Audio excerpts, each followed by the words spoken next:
ujeedada xarunta aan rabno in insha Allah taala laga hirgeliyo waxa weeye ujeedada ay leedahay waxa weeye in ay u adeegto dadka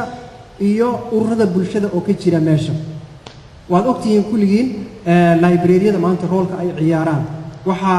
isticmaala oo adeegsada ururada hadday noqon lahaayeen kuwa dawliga iyo hadday noqon lahaayeen kuwa kale oo ururada bulshada ah sidaas oo kale dadka oo dhammaan da'dooda iyo ageeskooda oo dhan kala duwan ayaa maaragtay isticmaala hadday noqon lahayd inay tababar ka helaan hadday noqon lahayd inay ka helaan resources kaleeto iyo ila aqooneed oo ay u baahan yihiin marka ujeedada ay leedahay xaruntan iyada ah waa midaas waxayna ka koobnaan doontaa sida aan qorsheynaa haddii alla idmo library wax walba ay u dhan yihiin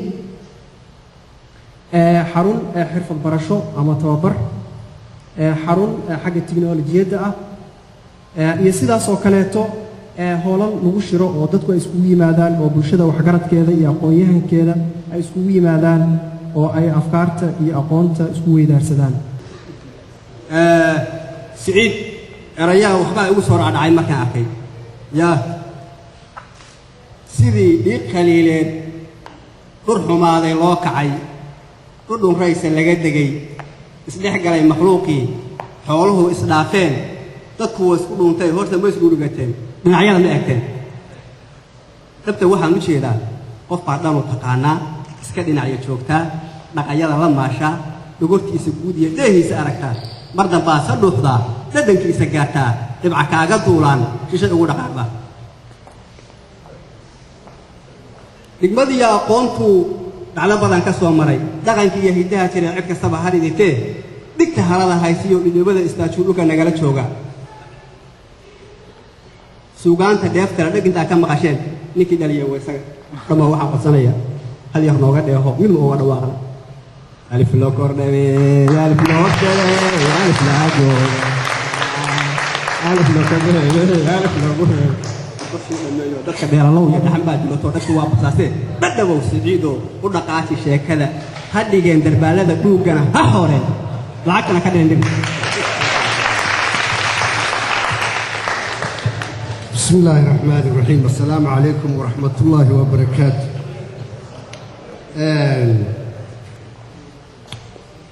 haddii suugaanta noocaasa iyo hal abuurkaas agtayda lagu yidhaahdo jibbo kale ay gasho markaa hadalka caadiga ahi wuu iga qasmaayo waxaan cabdiraxmaan ka daba idhaahdo ma garanayo waan xishooday tilmaamaha qaarkoodna inaanan gaadhin oo lahayn cabdiraxmaanna hal abuurkaa degdega ah oo golokafuulka ah waa ku ogeyn isaga inta aanu se u gudbinay oo marka uga hadhnay oo uga nasannay oo u aaminay ayuu ka mid yahay marka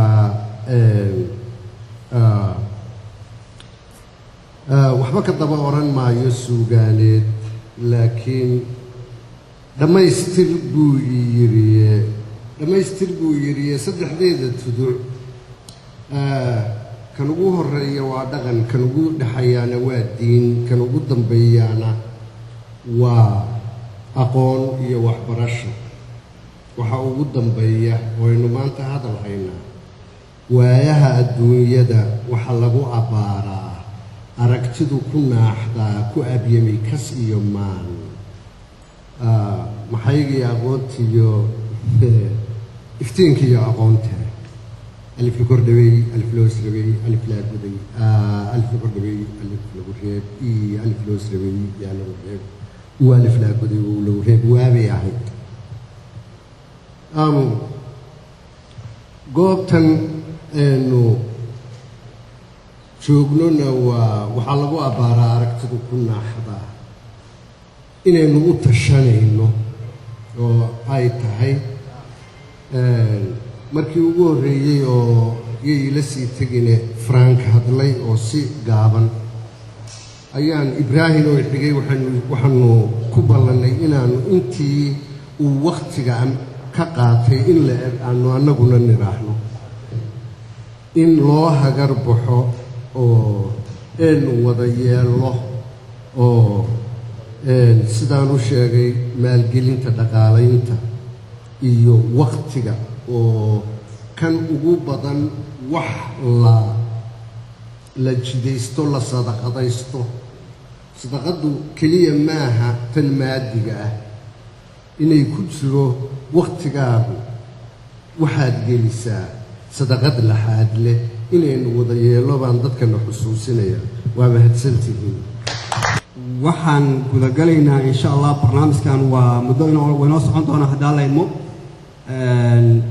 hadda laakiin waxaan soo horumarinaynaa inagoo ka boodayna khiyaar badan oo gadaal usoo noqon doona sheekh cabdiqani cali xagaa oo inoo bilaaba fundraisingkii iyo sababtii ugu muhiimsaneed aynu meesha nimid iyadoo hadalka khiyaartu kulli wada muhiim yahay sheekh cabdiqani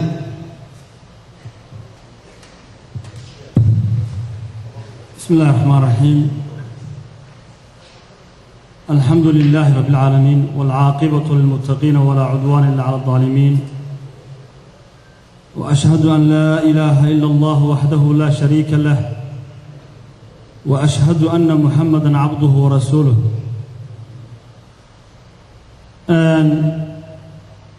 waxaan soo xasuustay sanad ka hor mise 2 sano ka hor jaamacad laga furayay magaalada Gaalkacyo baa lacag loo ururinayay marka Cabdiraxmaan Shaacir baa wuxuu yiri dadku waxay oran jireen dadka reer Gaalkacyo la yiraahdo dagaal badan yihiin laakiin haddii lacagtan u ururino jaamacad u dhisno waxay maanta tiriyaan nimanka aqoon badan ama hay'in tiga marka waxa moodaa xogaa maartay inay soo xuusay jaamacad baa dhisayay hadda waxa la dhisayaa library wax la xiriira arrimahaas runtii waa arrimo la doonayo dadka muslimiinta ah meel kasta ay joogaan inay ka qayb qaataan culimada islaamkuna waxay ku daraan waxyaabo loo yaqaan dadka qawaacida fiqiga bartay masaalih al-mursala cusbitaal aadistay madaaris aadistay andimatul marura waxa loo yaqaan ama leerarkan ay baabuurtu goynayaan oo kale intaad magaalo ka dhistay aad ku badbaadisay baabuurta shirada ku dhacaysa waxyaabo noocaas waxa loo yaqaan masaalih al-mursala waana waxyaalaha ilaahay subxaanahu wa ta'ala uu ka ajarsinay inta uu taagan yahay barnaamijka aad ka qayb qaadatay in kastaba qaadatay qofka islaamkaana waxa la doonayaa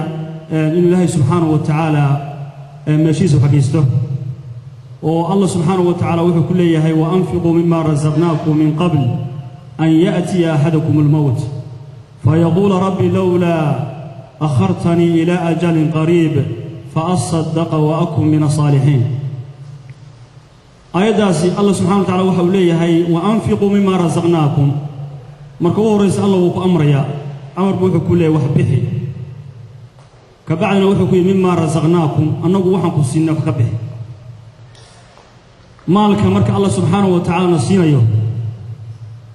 يسوقوا نسيي أيو وحو نقو خصبه يا الله سبحانه وتعالى مركو بحنا يا إنين وحكبحنا من قبل أن يأتي أحدكم الموت أنت أن جيردك إيمان فيقول ربي لولا أخرتني إلى أجل قريب وآدورا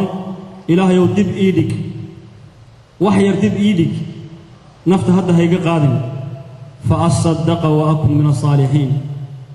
أن وحلصوا وبحوا عن صدقيسته ذاتك ونوانكسنا أن كم النقده أرنت أيساقا هي حلقاس وحولي الله سبحانه وتعالى ولن يؤخر الله نفسا إذا جاء أجلها الله سبحانه وتعالى دب أدق ما يهدي وقت يابي ماله وآيات الله سبحانه وتعالى وحن نقول سيا قفك الله إنه وقت سيئ ودتك وحكتره دتك وحكو سيئ نبي عليه الصلاة والسلام حديث كله في كل يحي ما ننت قيامها oo ay dadku dhiban yihiin quraxdana la soo dhaweynayo qof waliba wuxuu harsanaya oo har ka dhiganaya sadaqadii oo la bixi jiray markuu adduunka joogay wuxuu nabiga kaleey salaatu wasalaam xadiis kale ku leeyahay sadaqada qofku la soo baxo markuu adduunka joogo maalinta qiyaamaha Allah subhanahu wa ta'ala caraysan yahay carada uu caraysan yahay ayay ka daminaysaa qofka لأن عرض الله سبحانه وتعالى على سيدنا النبي عليه الصلاة والسلام وحنا نوشي مركز ضدك محشرك الله صاره وقيامها bannaanka la soo dhigo dadka ay qabuuraha ka soo baxaan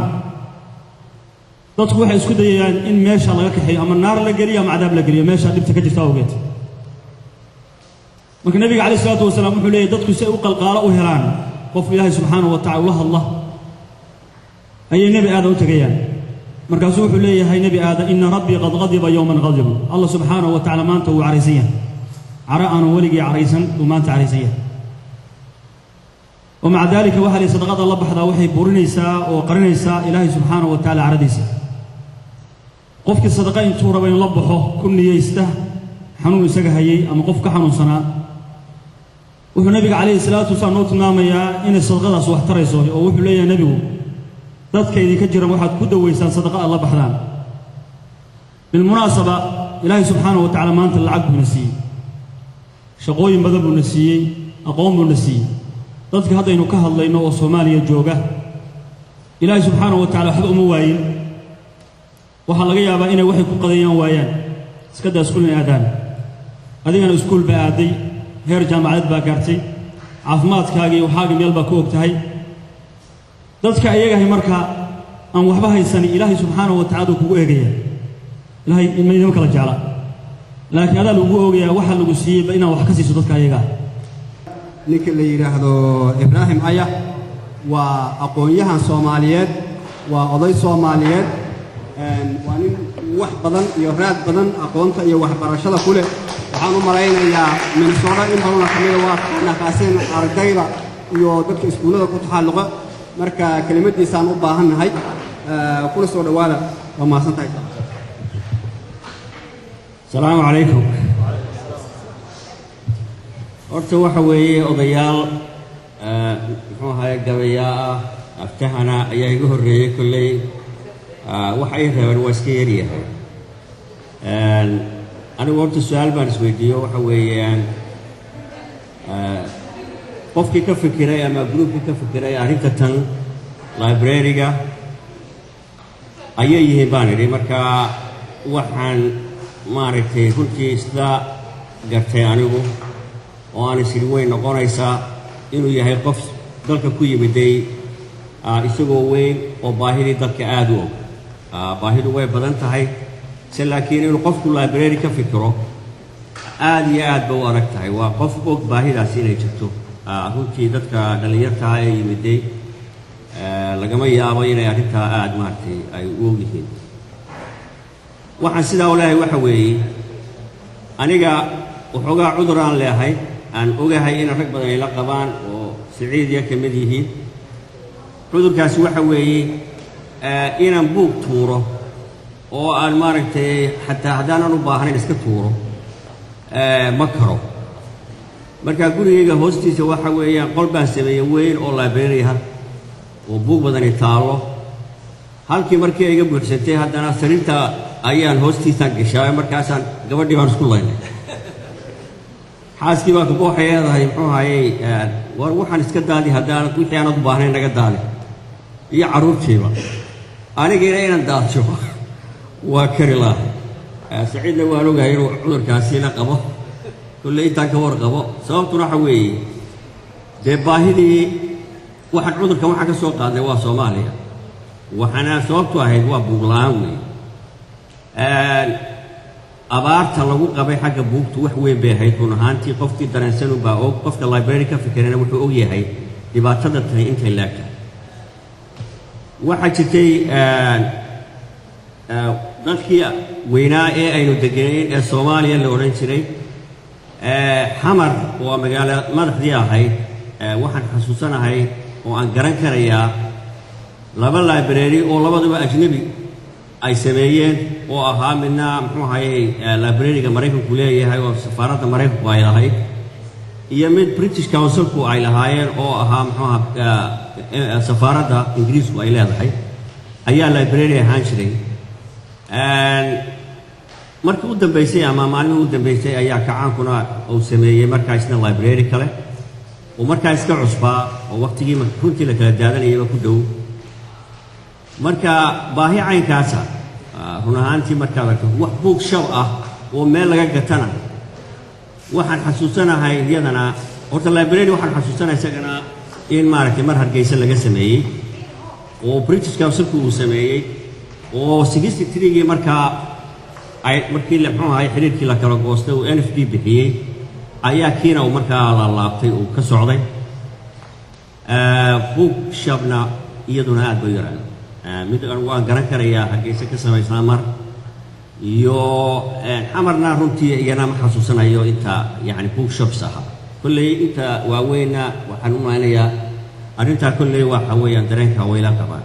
marka niyo waxa weeyaan dhibta horta sidaas u jirtaa إن شاء الله برنامج مرة ونص وجبابية وحن كلمات سينا يا بروفيسور محمد حسن كدمنا نيلي هذا عجائب أو قال كعيك يمين أو رئيس المالية أو أقوياء أنا بأسينا كلام الأورام دكتور دالين ليري وحي الأورام لها واحد من أنا مشران لكن كدوتور إيران راهدو واحد شفت واحد سلام يا دكتور مركز حيجنا واحد سلام يا dhalinyarada soo qaban qaabisay arrintan waan u jeeday in taariikh muhiim ah waxa kale oo xusuusin mudan Soomaaliya si u jabtay iyo si uu aqoon weydii iyo si uu aqoon beeshay iyo xilka saaran intii wax kala garanaysa meelaha joogan inay wuxuun amaamudaan marka tani waxay ka mid tahay amaamudda meelaha adduunka kala duwan la isku dayayo wax la wada og yahay weeyaan kullay waxaan ogtiin ma idin sheegaa way library-gu ama rugta kaydinta aqoonta baan u bixin lahaa oo ah meesha iyada lagu ururinayo wixii aqoon ah ee horay bini aadamku u sameeyay cid kastaba ha samayso walowba inuu kullay afafka aan maalayno waa afafkii inuu gumaystay iyo keenna oo wixii ku qoran aan raadino English baa jira Talyaani baa jira mostly waliba Englishku mudnaanta leeyahay Soomaaliguna ku xigo Talyaani baa jira Faransiis baa jira Carabiga ha isnaayaan ilaawin marka waxa weyn la ururiyo wixii la hayay ee aqoontaas ee buug ku qoran ee electronic isku jira in loo sameeyo xaruntan iyada aad iyo aad bay muhiim u tahay gacana lagu siiyo in la sameeyo sida inuu ka codsadeen dhalinyaradan in kasto qof kasto halka joogaan fahmayo muhiimada ay leedahay waxa kamid ah مثلا baan idhaahdo sidii ay sheegeen odayaasha iga horeeyay midda u mudan aan idhaahdo aqoonta raacsan aqoonta markii la sheegay ku noqdo ma waxa way ilmaha ama dadka Soomaaliya jooga ee sharciga ka lumay ee kala dambeyntii ka luntay aan waxba discipline wax la yiraahdo lahayn in library-ga ama rugtaasi barayso in la kala dambeeyo amar la kala qaato codka aan kor loo qaadin marka library-gu lagu jiro taay laftigeedu waa discipline education wax la oran karo aad iyo aad u muhiim ah way noqonaysaa marka in lagu dadaalo xaq weyn inuu nafteenu inuu ku leedahay cid kale ka sukow kulli waxaan heli karnaa markii la sameeyo xarunta waxa iman doona insha Allah dad badan oo meel ay wax geeyaan la international community-ga meel kastoo jirta hadii loo helo meel la geeyo alaabta lagu soo shubi karayo markaana dadkii sida uga wada faa'iidi doono sida odayaashii hore sheegeen waxa jiraysa marka in qof kasta aqoontu doonayo meesha ka raadin karo waxna ka heli karo بسم الله الرحمن الرحيم الحمد لله رب العالمين والعافية والعافية والعافية والعافية والصلاة والسلام على رسول الله محمد وعلى آله وصحبه أجمعين. لما هو سلامتي الخيار تمشي سويمي للي يرضى organization كان اسمه شو number of organization كاهي مركو رفت بعد ما تسلتهين إن الرجل الذي يصمم على النجاح لا يرى في الدنيا مستحيلا. قفك هدوه ربع إنه مثلا يقول جار واحد يمتر نابليون وحده l'impossible non è parola francese. l'impossible is not French word. كلمة فرنسية وما واحد صورة قلمة. قفك هدي ودقاقة ومهري.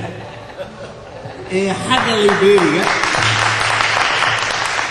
waxaan ugu oran lahaa nimanka dhalinyarada ah oo mataqaana library gaas ma aadtiin niman library furaya waxa tiin taqaatiirta indhaha xoogka ka qaadaysa taqaatiirta indhaha xoogka ka qaadaysa way meeshaas jahli baa digay dalka Soomaaliya waxay la baaba'ayaan waa jahli bini'aadanku hadduu cayroobo wax waa la siin karaa laakiin hadduu maskaxda ka cayroobo nina wax ma tahay dhibaatada ugu weyn oo mushkiladda jirta taas weyn waxa wararkaas iyo maalin konton shir baa la qabanaya dad aan waxba garanayn ayaa isugu imaanaya sayid qudba wuxuu yiri aqduru an ujaadil alfan caaliman wala waahid jaahil kullina caalimiina waa la doodi karaa laakiin qof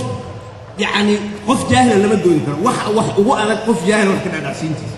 marka mushkiladda ugu weyn oo Soomaaliya ka dhacday arrintaas weeye library-gaas wax badan buu ka taraya waxa weeye waxa oran lahaa barnaamij waa xubka qaadidii indhaha weeye